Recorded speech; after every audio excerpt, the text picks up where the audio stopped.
All right. Hey, everybody. Welcome to part two of the Business School webinar series. My name is David, and I will be your moderator for this session. Excited to kick this off. So just to give you guys a bit of background, I'll then be covering the different parts of the MBA application. And then we'll hear from some of our panelists on some of the questions we've prepared. And then finally, we're going to open it up for any questions that you might have for them. So let's kick it off with introductions. Yoselin, do you want to start? Sure. Hi, everyone. Happy to be back for part two of this webinar series. As David mentioned, my name is Yoselin Bugallo, and I'm a Senior Associate Director of MBA Admissions here at the Stern School of Business in New York, New York. Perfect. Samaria? Hey everyone, my name's Samaria O'Brien and happy to be back as well. I'm currently a digital strategy consultant at Accenture and will be attending Georgetown in the fall. It's just a quick background. Great. And Jared? Yeah, hey everybody. My name is Jared Currier. I went to Williams undergrad before working for a few years in marketing on the agency side in New York. I got my MBA from the Darden School of Business at UVA, and I work in marketing at General Mills now. Awesome. And just to give you guys my background, I'm on the QuestBridge National Alumni Advisory Board. I'm the San Francisco Regional Chair, and I graduated from Bowdoin College in 2014, and I'll be pursuing my MBA at Stanford this fall as well. Awesome. So before jumping into the questions, like I said, we'll go over some of the different parts of the MBA application. So to start, you'll have to complete an online application for each of the schools you apply to. Unfortunately, there isn't a common app the way there is for your undergraduate application. So you'll need to submit an individual application for each of the different schools. But the good news is that a lot of them do ask for a lot of similar information. So for each of them, you'll have to submit your career history and any professional experiences that you have. You'll be asked about your personal information, so things like your citizenship status, who your parents are, your siblings, where you're from, that kind of thing. And then they'll ask you about your extracurricular involvement in college, as well as any things that you do outside of work as well. In addition to the online application, you'll also need to submit your undergraduate transcript. You'll need to submit your GRE or GMAT scores. You'll need to submit a one-page resume. And then finally, you'll have to submit 2 references, one of them ideally coming from your current direct manager. And you'll then have to submit all of the essays for each of the schools, and the essays will vary depending on the school. Finally, you'll have to submit an application fee as well, which is around usually $200 to $275. So it's a pretty hefty fee, and that might end up impacting how many schools you apply to, so keep that in mind. And then lastly, for a lot of the schools, if you do make it past that first kind of screening process, you'll be invited to interview with the school. So for some schools, you might interview with an alum, with some schools, you might interview with admissions, and then with other schools, you might interview with a current student. So that'll really depend on the school. So that's kind of the application process. I'm sure you have a lot of questions around this. So feel free to submit any of the questions that you have to us, and we'll go over some of those questions at the end. But for now, we're going to cover some of the questions that we had prepared for our panelists. So let's kick it off, and let's start with the GRE and the GMAT, since this will be usually the first step that you'll take in your MBA application process. So Yoselin, let me ask you, do schools care about whether you take the GMAT or the GRE, or are they pretty indifferent? If the school indicates that they will accept both, they do not have a preference. And so the choice is really there to make the process as easy for you as possible.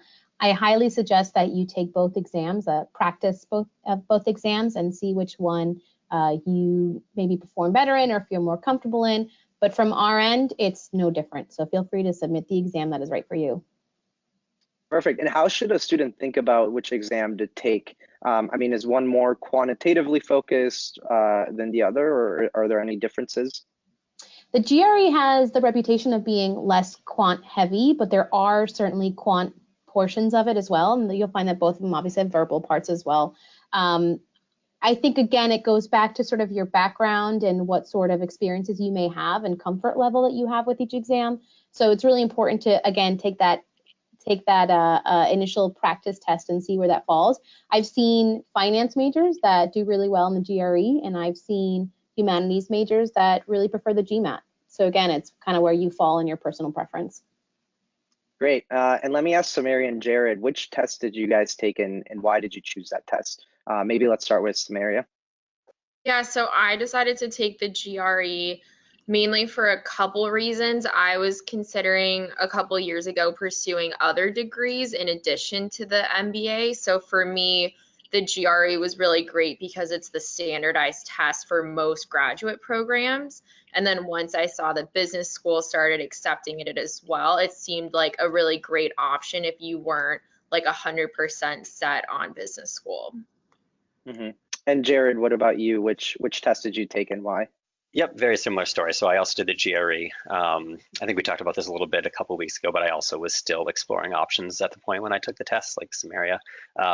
It also seemed like that one fit a little bit with my strengths better. I tend to be stronger on the verbal side. And learning a bunch of new vocab sounded like a fun way to spend a couple of months. Great. And Jared, how many weeks or months did you think how many weeks or months did you take to study for the exam? And what do you think somebody should set aside in order to study for the exam? Yeah, it's a good question. And one of the things I was surprised by when I ended up going to school was discovering how how much variation there was in how much time everybody spent studying for the test. I think was pretty far along one extreme end of the spectrum. I spent about 6 months studying pretty rigorously, went through a lot of study books. I felt like when I was applying to school, I felt like the GRE was the one thing that I had a lot of control over. At that point, my work experience was what it was, and my undergrad experience and my GPA was obviously what it was at that point. But it seemed like if I really put the time in and studied a lot, that there would be a pretty direct correlation with the score I would get on the other end. And I think that's true. Curious other folks' perspective here, but these tests are somewhat limited in the range of concepts and content that they're testing on, and putting the time in to learn the types of math questions they're asking about, learn the vocab, really get comfortable with the test, I think really does make a difference on the other side. Yeah, that makes a lot of sense. And just to add a different perspective, I actually ended up taking the GMAT. And similarly, I think I studied for it for around 5 months. I took it 3 separate times. So Yoselin, can you take the exam more than once? And do schools care how many times you actually take the exam? You can absolutely take the exam more than once. In fact, as you're planning out your pre-application process, I would definitely encourage students to factor in taking the test more than once. So for your example, you took it 3 times. There's a waiting period typically between the times when you can take the test. And so it is important to factor that in along with the time that you're going to dedicate to study. But from our end, we see students come in with multiple scores. We obviously take a look at the highest exam that you have coming in. I also think that you need to be honest with yourself in terms of how much time you can really dedicate to taking the exam. And again, that's going to play into it all. I've seen students coming in with having taken the test 5 or 6 times, and that's definitely an investment. And if you feel like that sort of work can help increase your score, then go for it. But there has to be also a cutoff as well. So I would just encourage you to be realistic in terms of how much time you can spend on the exam as you're taking it. Great. Samaria, let me ask you this: what kinds of resources did you use to study for the GRE?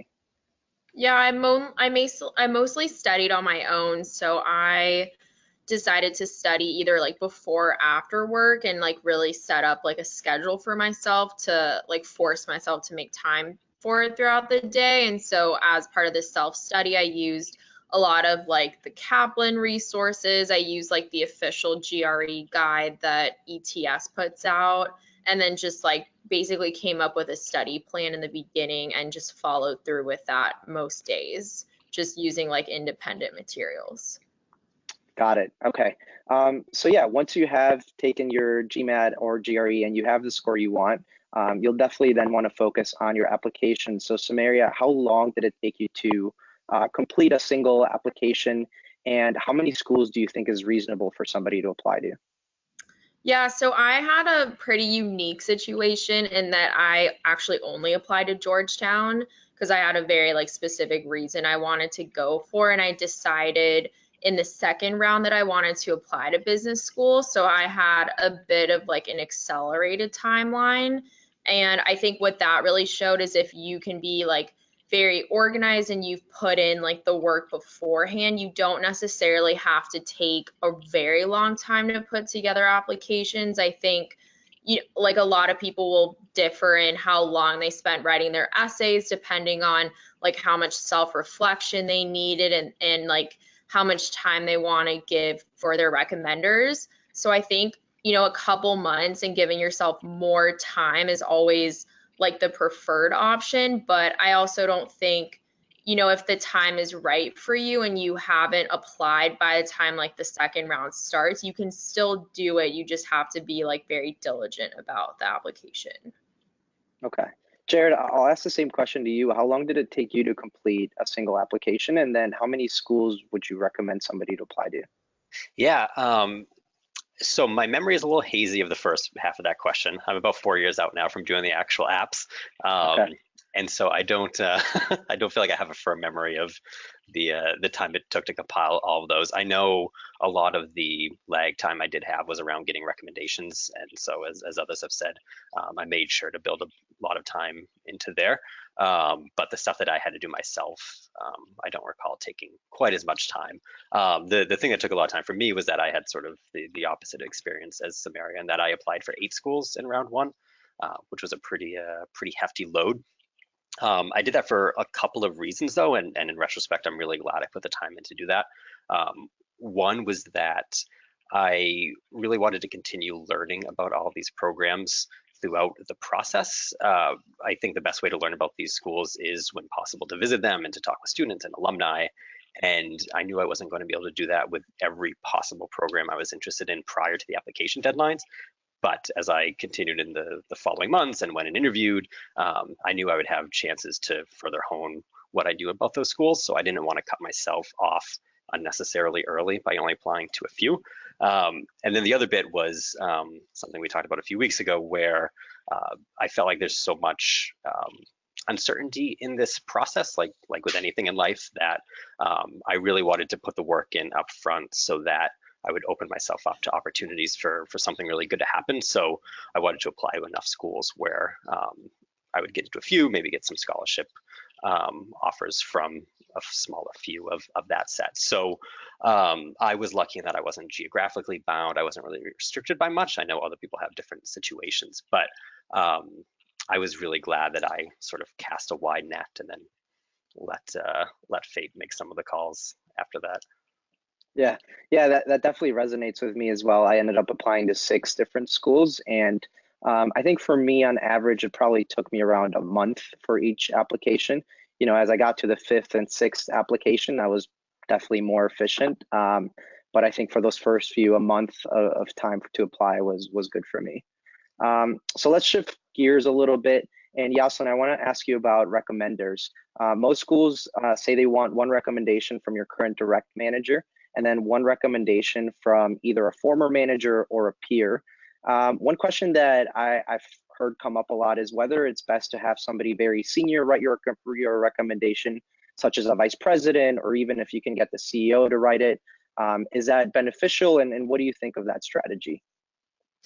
I think you're certainly welcome to include a recommendation from someone higher up in the company, but that primary recommendation from your supervisor is really meant to talk about who you are day in and day out. And oftentimes those higher level folks may not have seen you at the toughest moments on a project, or even your brightest moments on a project. That manager recommendation serves a couple of purposes. Number one, it should be someone who's known you for a decent clip of time, so they've seen you in growth, and they've seen you when you haven't had such great days, and they can speak to that. So many of the recommenders are asked to talk about your value on the team, how you handle feedback, opportunities for leadership, how do you work on a team? And that's something that is really critical for many business schools because, again, much of the work that you're going to be doing is on teams. Much of the work that you're going to be doing is about leadership. And so oftentimes it's the manager who sees that. It's your manager who's aware of that. They're giving you performance feedback. They're coaching you through to the next level and helping you really get a sense of your proficiency in certain areas. And that's really why we appreciate the manager recommendation, because they can give us that external viewpoint. Now, if you happen to have done a project with the CEO, I would encourage you to include that in addition to your manager recommendation. Certainly, if you have someone you think that can really speak to all of your qualities, include them regardless of that level. Okay, perfect. And if you can't get, your current manager to write your recommendation, maybe let's say because you don't want your employer to know you're applying to business school, what should you do in that situation? So the first thing to do is figure out how to explain that, and it's very clear, right? You may not want to let your direct manager know because it endangers your possibilities for promotion. We know, and the admission side, we know that it's not a guarantee that an application doesn't mean that you're going to head to business school. So there is an understanding that it's a toss-up, right? You may let someone know that you're going to business school, and then that plan falls through. You may endanger a promotion or getting to work on a top client. So we get that, but just be clear with us from the get-go so we're not wondering why you don't have a manager recommendation. And then in lieu of a manager recommendation, again, think about someone who has seen you in those a few areas that I talked about before. So growth, proficiency, opportunities for advancement, handling feedback. That may be a former supervisor, that may be a mentor, that may be someone that has been in a similar capacity to your manager or has worked with you in some way. But the first step is always explaining, and of course we understand that you're still a working professional at the end of the day. And for some of the participants who may still be in college and maybe don't have as much professional experience, do you think a professor is a good recommender, or maybe somebody from an internship? Where do you think they should look for that? Yeah, I think the combo, if you are still in undergrad, the combo of someone who has known you in a professional capacity, if that's at all possible.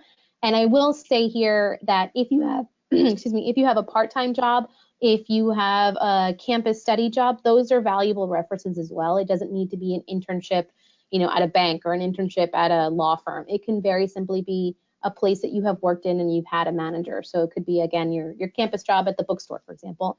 And then pairing that with a professor, preferably in an area that's related to business, if not in business itself, is also helpful. It gives us a sense of sort of your presence in the classroom. However, if you're out of the workforce, I will just caveat this with saying, if you're out of undergraduate, I would say focus on recommenders that are coming from your work experience. Got it. And can you tell us a little bit about NYU's third letter of reference? It seems to be, pretty unique to Yeah.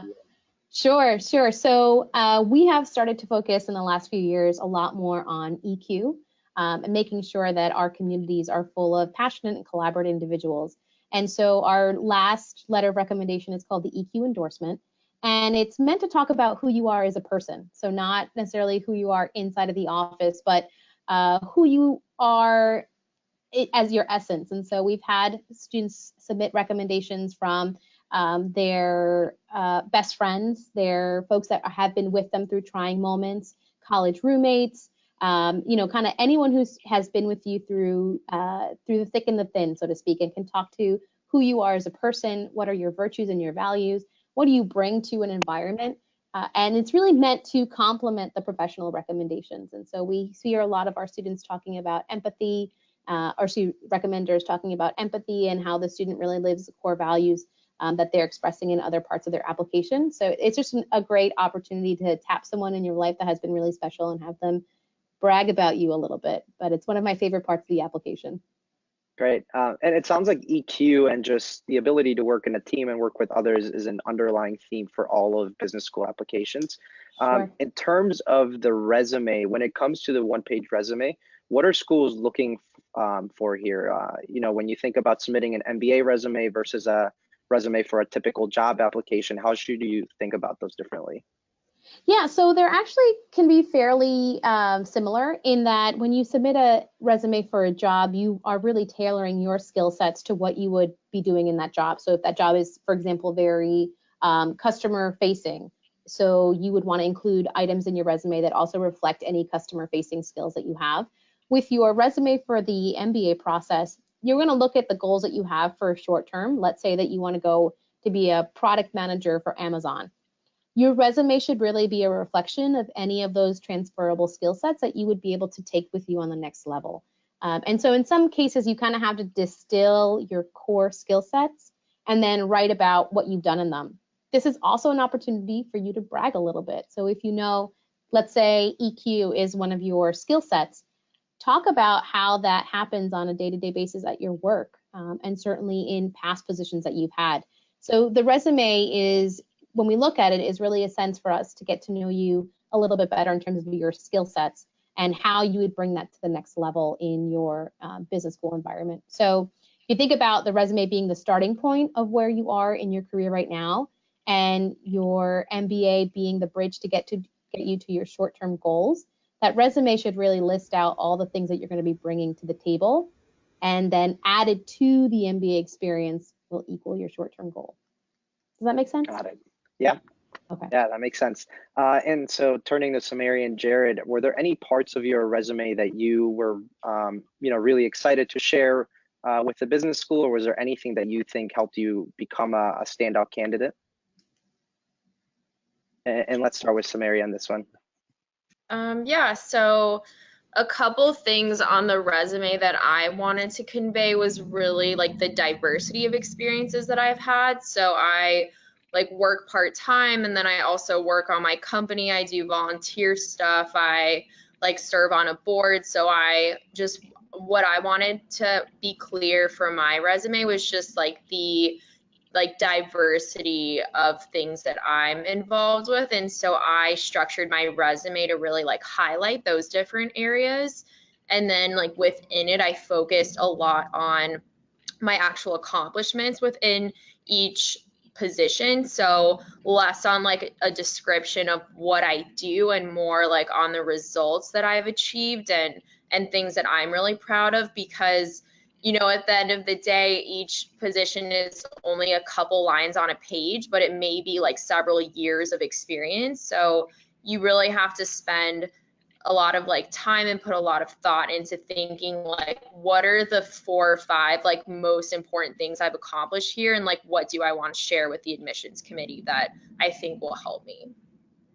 Got it. Perfect. And I do want to talk about briefly the application round. So let's shift gears a little bit here. Jared, in which rounds did you submit your applications? You mentioned you applied to 7 schools. Was it all in 1 round, 2 rounds, 3 rounds? Yeah, it was all in round 1. It was a blitz. And the reasons I did it early were I kind of just wanted to get it over with, to be honest. I had since I started studying for the GRE, I was about 1.5 years in at that point.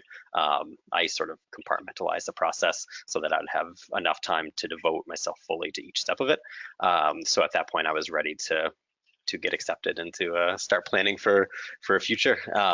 And I also wanted to make sure that I had given myself enough time that if round 1 didn't go well for whatever reason, I still had a little more time to pivot and to try to reassess and figure out maybe why that happened.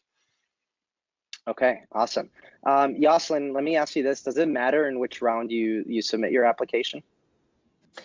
So this is it. It technically doesn't matter in terms of the selectivity, but I tell students all the time, when you're in the very beginning of the round, all the seats are free. When you are applying in later rounds, you are looking at seats that may have been taken up by students that are in the first and second rounds. So for just from a logic perspective, your best chances typically come from the first round just because of availability. But a strong candidate is always going to be a strong candidate. So apply when you think is best and when you're ready, and let the cards fall where they may. All right, awesome. Samaria, which round did you apply in? I did the round 2. Okay, got it. Was there a particular reason for that? I think I mentioned it earlier, but I decided like kind of late in the process that I wanted to apply this year. I would be attending with only 2 years of work experience. So for me, it was like a lot of thought and kind of like going through like those exercises to determine if this was like the right time for me. And then I just decided to go for it in round 2. Okay, perfect. All right, well, those are all the questions that I had for you guys, but we've been getting some questions from the participants, so we'll run through those now. And this is a question that actually we were going to cover, Yoselin, anyways. Are there any good funding opportunities available for business school? Oh, yes. There are a few scholarships, external scholarships out there. And the one that is sort of the biggest one out there is the Consortium for Graduate Study in Management. And they often will provide full tuition scholarships through their partner schools. Another great benefit of applying through the consortium is that you have a reduced tuition fee. And so I think you can apply, if memory serves, to about 6 schools for a very reduced price, which, as you mentioned earlier, does add up. Just keep in mind that the consortium does have some limitations with regards to who can apply. It's typically reserved for students from diverse backgrounds, but they are definitely one of the major players. The Forte Foundation does offer scholarships for women, so that's something that you should look into prior to the application process if you fit that description. And then I would also check in with your schools as well. There are some that will have certain deadlines. If you want to be eligible for scholarship, you have to apply by certain rounds in order to be eligible for those funds. But there are definitely scholarships out there. There are also some companies that at the pre-MBA level will offer internships that are tied to scholarships as well. Those are going to vary by company and vary by business school, but there definitely are options when it comes to funding your business school education. Awesome. And did any of you, Samaria or Jared, leverage any kind of resources for funding? Oh, I didn't apply to the consortium or any of those programs. Got it. Okay. And Jared? Yeah, I didn't apply to any specific ones, but as I mentioned, you also mentioned there's also school-based, merit-based scholarships available as well. So I ended up going to Darden on one of those, and that wasn't a separate application. It just, as I found out that I was admitted, I also found out about that scholarship offer. Okay, perfect. We have a couple more questions to go through, but feel free to keep submitting any questions that you guys have as participants. So the next question we had was, what are competitive scores for the GRE? And maybe we'll go to Yoselin for this one. So this is a question that sort of has an answer and sort of doesn't. Most of the schools are going to post their GRE ranges. So the standard of admissions is an 80% range, meaning that we're going to publish the middle 80% of the scores that we have received. And so depending on the school that you're looking at, that could be higher, that could be lower, but it really does depend on the school profile itself and where those numbers may fall. I would encourage you to take a look at every school's web page on the admission site to see where the range may be. They may also give you a median or an average, but generally the stats are available on there. Okay, perfect. And would you say the same for the GMAT, or is there an ideal maybe GMAT score that you'd want to aim for?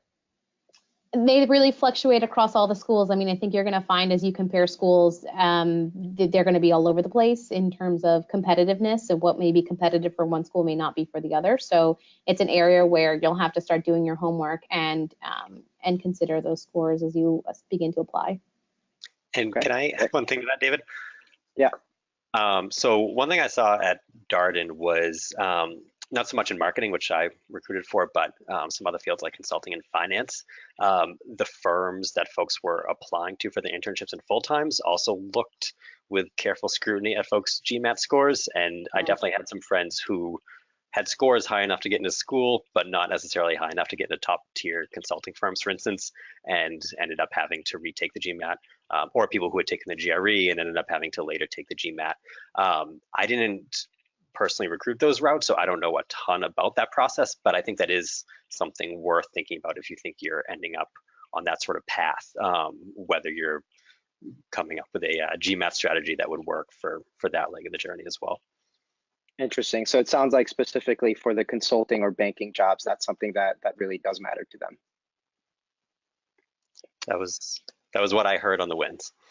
Yeah, okay. And I would say that those are for the super competitive jobs, and many banks and consulting firms, because they are recruiting so early on in that first semester, they may not have a GPA because frankly, you're still in your first semester. So sometimes they will request that GMAT as well. And different schools have different policies on how they'll handle that. So just again, another point of research. Okay, great.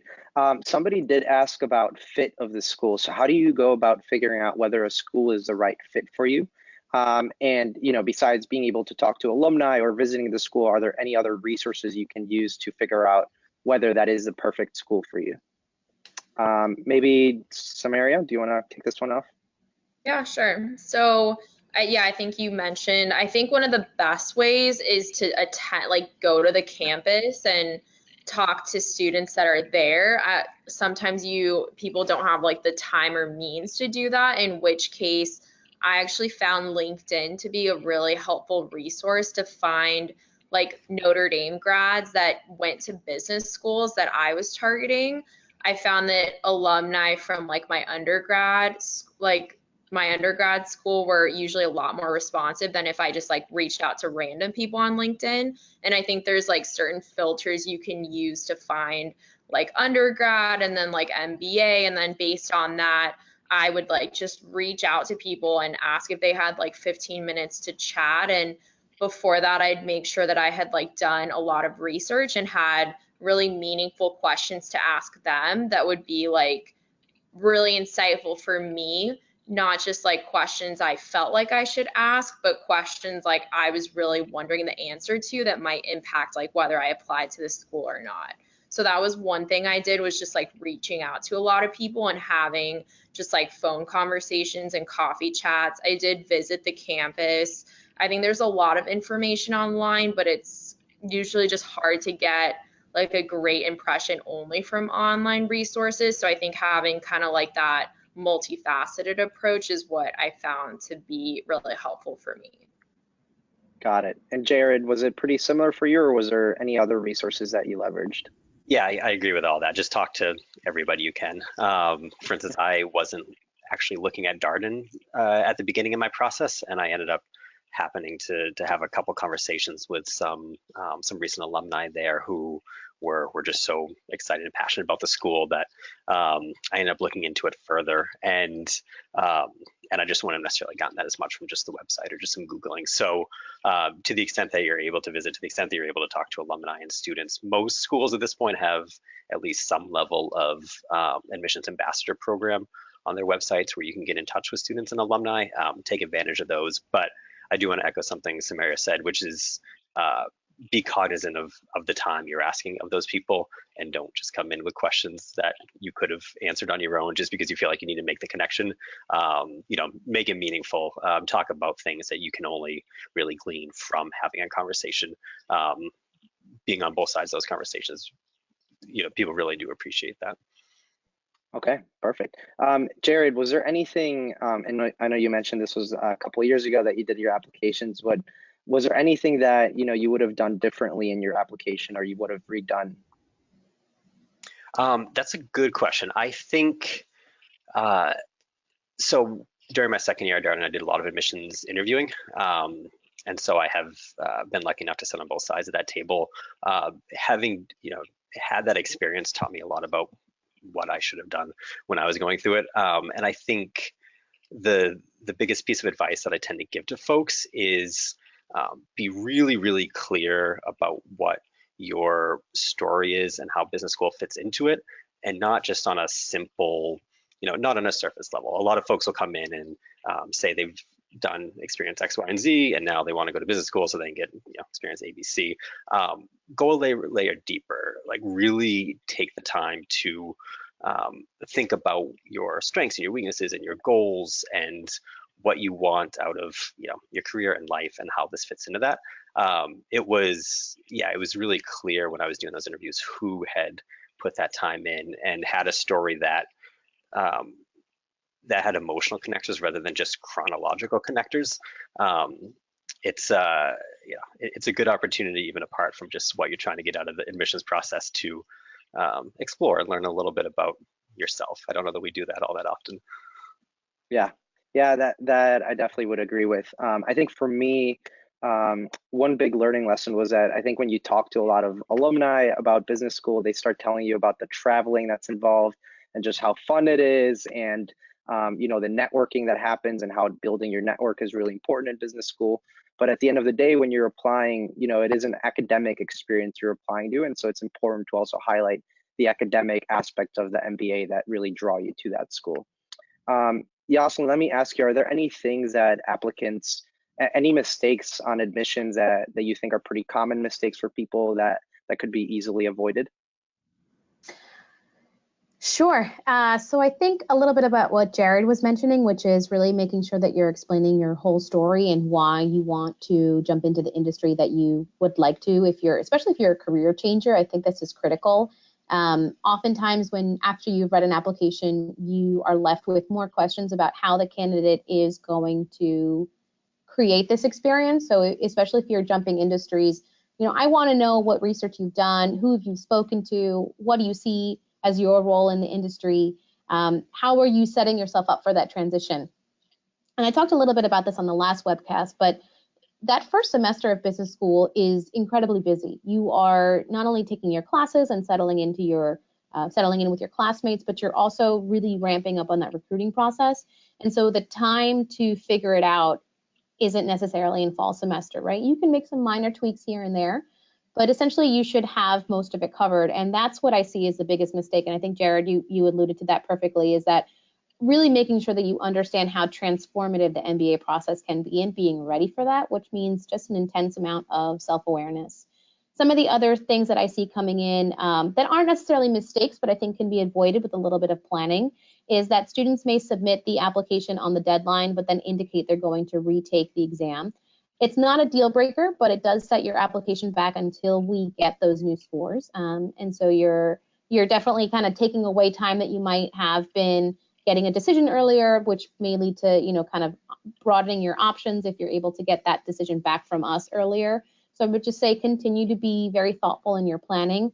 And then the last thing I will say is if you're at the interview stage with a school, and I think you've all mentioned this in great detail, is do the research beyond what's on the website. Oftentimes when we say, why did Stern interest you? A lot of it is just very high level, like, oh, it's New York City and it's the center of business. I want to know beyond that what's really interesting about Stern. You're going to be spending a lot of time and B, a lot of money here. So beyond just these sort of high level facts, let me know why you're interested in the school and why you'd want to come here and what your interest in here is. Okay, great. So last question that we have here is about the GRE scores again. And the question is, do good GRE scores 98th or 86th percentile make up for a lack of specific business experience? I've had a nonprofit and leadership background. Maybe let's go to Yoselin with this one. Yeah. So I think, a business background isn't a deal breaker for the business school process. I think look at your core skill sets. I was just talking to one of our current students the other day who was a principal at a charter school and had some of the same concerns walking in terms of, will my education background put me in a good place to really harness this MBA experience? And as I was talking to her, she mentioned that there were so many skills she was able to develop as an educator and as someone who was a leader in her field. And when she looked at what that might look like in a quote unquote business career, she's actually going into consulting. She realized that she was doing client facing, right? But they were her parents in the school. She was taking a look at, the data points that were coming in. She was looking at surveys. She was looking at student scores and other points of data that were coming into her school, but they wouldn't be classified as like, a P&L statement. So really take a look at beyond just your GRE scores, take a look at the core skill sets that you have, whether you're coming from a non-traditional background or, straight out of an investment bank. You really have to look at that core set of skills that you're looking to either build upon or add to in terms of where you want to go in the short term. There are so many things that you have an opportunity to experience regardless of your industry or your function. And again, it's that opportunity to be self-aware, to really investigate, to be introspective, to understand what it is that you've really gleaned from the experience that you've had in the workforce that will ultimately build this application and build your kind of experiences that will lead you into business school. So I would say, focus on those core skill sets, and then particularly as they tie to your short-term goals. So if you want to go into marketing, for example, what are some of the things that you've had a chance to do now that you may need to do as a person in marketing?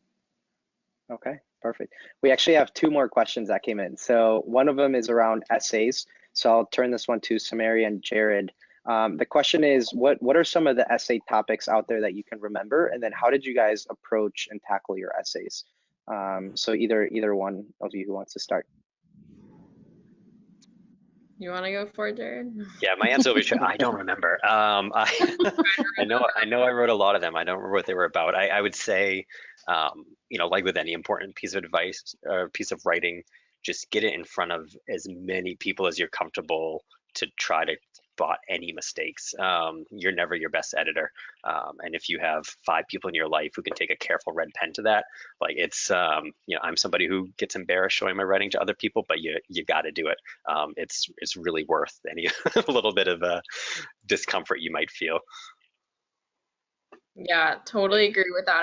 I don't remember the Georgetown prompt. It was something about like the skill sets, like the diverse skill sets you developed that like contributed to like your success or experiences. Because I wrote about my like international work experience for it.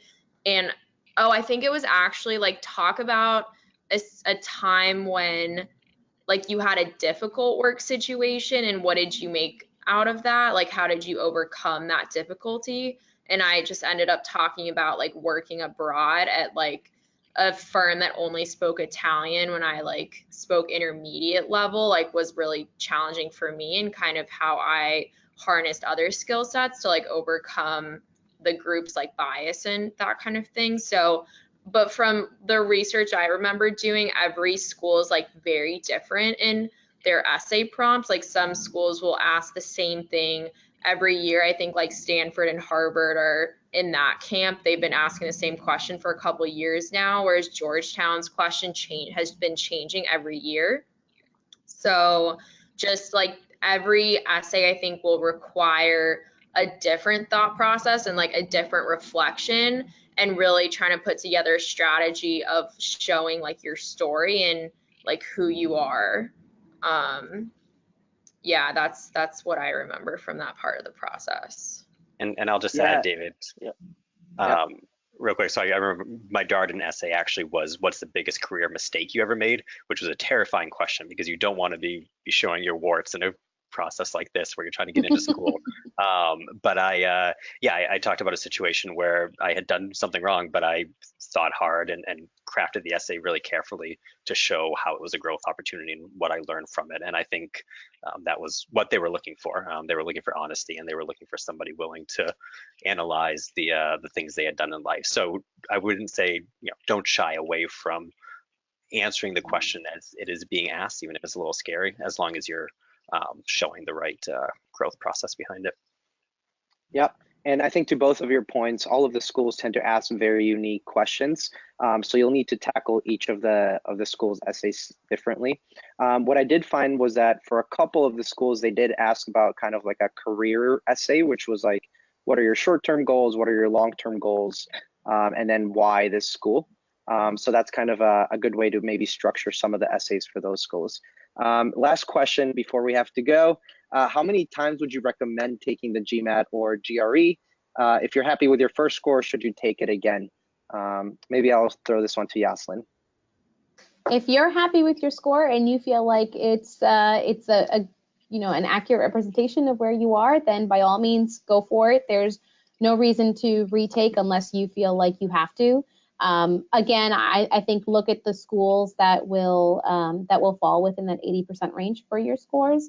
But certainly there's no reason, there's no rule that says that you have to take it more than once. I think, like you mentioned, it goes back to sort of your satisfaction with the scores themselves, and frankly, how much time and money you have to invest in it as well, because it is an onerous process. Okay, perfect. Well, that wraps it up then. I want to thank our panelists for joining both of these sessions. You guys have been great. Thank you for QuestBridge for organizing this. And just so you guys know, we'll be sending this slide to you guys after this panel. So thanks everybody again, and have a good evening. Thank Thanks, everyone. you. Thanks, everyone. Bye. Bye.